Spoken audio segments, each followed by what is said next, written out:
मैं डॉक्टर मनीराम मीणा, सहायक आचार्य समाजशास्त्र, एसएमई गवर्नमेंट पीजी कॉलेज नाथ द्वारा आप सभी छात्रों का हार्दिक स्वागत और अभिनंदन करता हूं एवं यूट्यूब पर देखने वाले सभी विद्वान साथियों का तहे दिल से हार्दिक स्वागत, अभिनंदन और प्रणाम करता हूं।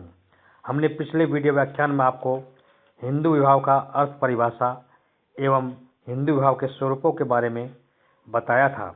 उसी कड़ी में आगे बढ़ते हुए आज का हमारा टॉपिक है यानी हिंदू विवाह के जो निषेध या नियम हैं उनमें प्रमुख रूप से दो प्रकार के विवाह हैं, अनुलोम विवाह एवं प्रतिलोम विवाह। अनुलोम यानी कुलीन विवाह जिसको हम हाइपोगेमी कहते हैं, एवं प्रतिलोम विवाह जो हाइपोगेमी है। इन दोनों को विवाह के बारे में हम आपको आज बताने का प्रयास करेंगे। सबसे पहले है अनुलोम विवाह या कुलीन विवाह, जो अनेक विद्वानों कापड़िया याज्ञवल्क्य के अनुसार इस प्रकार से है। जब एक उच्च वर्ण जाति उपजाति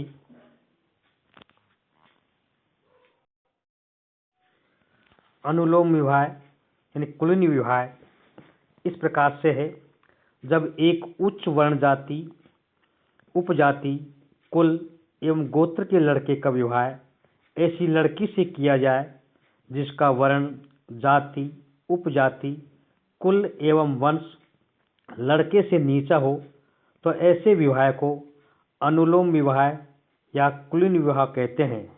दूसरे शब्दों में इस प्रकार के विवाह में लड़का उच्च सामाजिक समूह का होता है और लड़की निम्न सामाजिक समूह की होती है। जैसे एक ब्राह्मण लड़के का विवाह एक क्षत्रिय या वैश्य लड़की से होता है, तो इसे हम अनुलोम विवाह कहेंगे। वैदिक काल से लेकर स्मृति काल तक अनुलोम विवाहों का प्रचलन खूब रहा था। मनुस्मृति में लिखा है कि एक ब्राह्मण को अपने से निम्न 3 वर्णों क्षत्रिय वैश्य एवं शूद्र की कन्या से एवं क्षत्रिय को अपने से निम्न 2 वर्णों वैश्य एवं शूद्र की कन्या से और वैश्य अपने वर्ण के अतिरिक्त शूद्र की कन्या से विवाह कर सकता है, किंतु मनु पाणी ग्रहण संस्कार करने की स्वीकृति केवल स्वर्ण विवाह के लिए ही देते थे।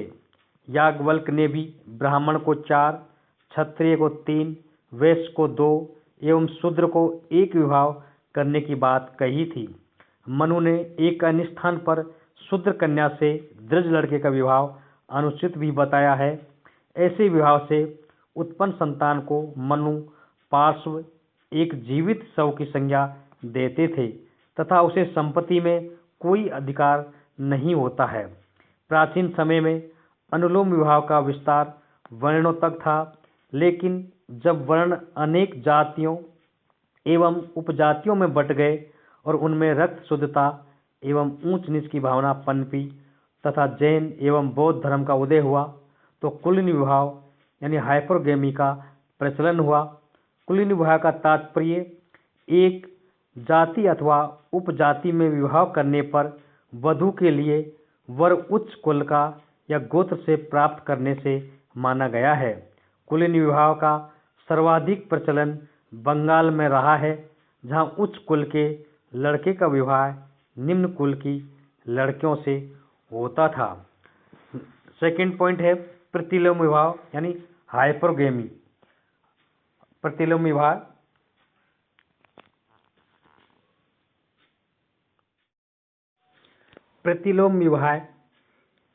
प्रतिलोम विवाह यानी हाइपोगेमी इस प्रकार से है।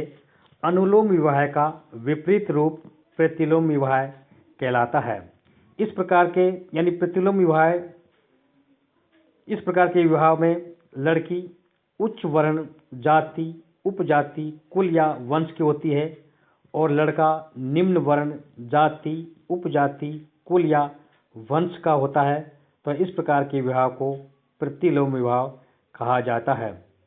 प्रतिलोम विवाह को परिभाषित करते हुए कापड़िया लिखते हैं, एक निम्न वर्ण के व्यक्ति का उच्च वर्ण की लड़की के साथ विवाह प्रतिलोम विवाह कहलाता था। उदाहरण के लिए, यदि एक ब्राह्मण लड़की का विवाह किसी क्षत्रिय वैश्य अथवा शूद्र लड़के से होता है, तो ऐसे विवाह को हम प्रतिलोम विवाह कहेंगे। इस प्रकार के विवाह में स्त्री की स्थिति निम्न हो जाती है। स्मृतिकारों ने इस प्रकार के विवाह की कटु आलोचना की है। ऐसे विवाह से उत्पन्न संतान को चांडाल अथवा निषाद कहा जाता था।